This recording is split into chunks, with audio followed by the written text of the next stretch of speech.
Hello friends, welcome back to Chennai home maker. இன்றைக்கி ஒரு lunch box recipe பார்க்கலாம். Vegetable fried rice. அதை எப்படி ஈஸியாக பண்ணலான்னு பார்க்கலாம். வாங்க ரெசிபிக்குள்ளே போகலாம். ஒரு டம்ளர் பாஸ்மதி ரைஸை ஒரு அரை மணி நேரம் ஊற வச்சு எடுத்துப்போம். தேவையான காய்கறி கேரட்டு, பீன்ஸு, குடமிளகா, வெங்காயம். கேரட்டை நல்லா தோல் சீவி சின்ன சின்ன பீசஸாக நம்ம கட் பண்ணி எடுத்துக்கலாம். கேரட்டை நீங்கள் நீட்டமாக கூட வெட்டிக்கலாம், அது உங்கள் விருப்பம்தான்.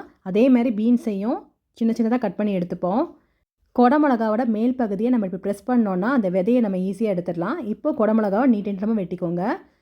வெங்காயமும் சின்னதாக நம்ம வெட்டிக்கலாம். ஒரு டம்ளர் பாஸ்மதி ரைஸ்க்கு 1.5 டம்ளர் தண்ணி ஊற்றினா போதும். தண்ணி நல்லா கொதிக்க ஆரம்பித்ததுக்கப்புறம் நம்ம ஊற வச்ச பாஸ்மதி ரைஸை அதில் சேர்த்துடலாம். தேவையான உப்பு போட்டுடலாம். 2 கிராம்பு போட்டுக்கோங்க, நல்லா வாசனையாக இருக்கும். இப்போ நம்ம குக்கரை மூடி வச்சிடலாம். குக்கர் மீடியம் ஃப்ளேமில் ஒரு 2 விசில் வைங்க போதும். குக்கரோட ப்ரெஷர் கம்ப்ளீட்டாக இறங்கினதுக்கப்புறம் நம்ம குக்கரை திறந்தோன்னா விதன்னு சாப்பாடு சூப்பராக ரெடியாக இருக்கும்.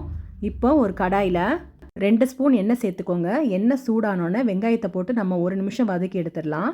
வெங்காயம் லைட்டாக வதக்கினோன்னே நம்ம பீன்ஸை முதல்ல போட்டுருவோம். பீன்ஸ் அது மாதிரி ஒரு 2 நிமிஷம் நல்லா வதக்குங்க. இப்போது நம்ம கேரட்டை போட்டு அதையும் ஒரு 2 நிமிஷம் நல்லா வதக்குவோம்.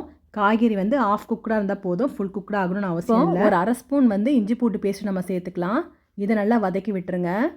இப்போது குடமிளகாவை சேர்த்து இதையும் ஒரு 2 நிமிஷம் நல்லா வதக்கிடுவோம். கேபேஜ் இருந்தால் கூட நம்ம சேர்த்துக்கலாம், இன்னும் கொஞ்சம் நல்லா டேஸ்ட்டாக இருக்கும். காய்கறிக்கு தேவையான லைட்டாக கொஞ்சம் உப்பு சேர்த்துக்கோங்க. மிளகுத்தூள் கொஞ்சம் சேர்த்துக்கோங்க காரத்துக்கு. இப்போது நம்ம வடித்து வச்சுருக்க ரைஸை இதில் கொட்டிட்டு நல்லா மிக்ஸ் பண்ணிட்டீங்கன்னா ஃப்ரைட் ரைஸ் ரெடி.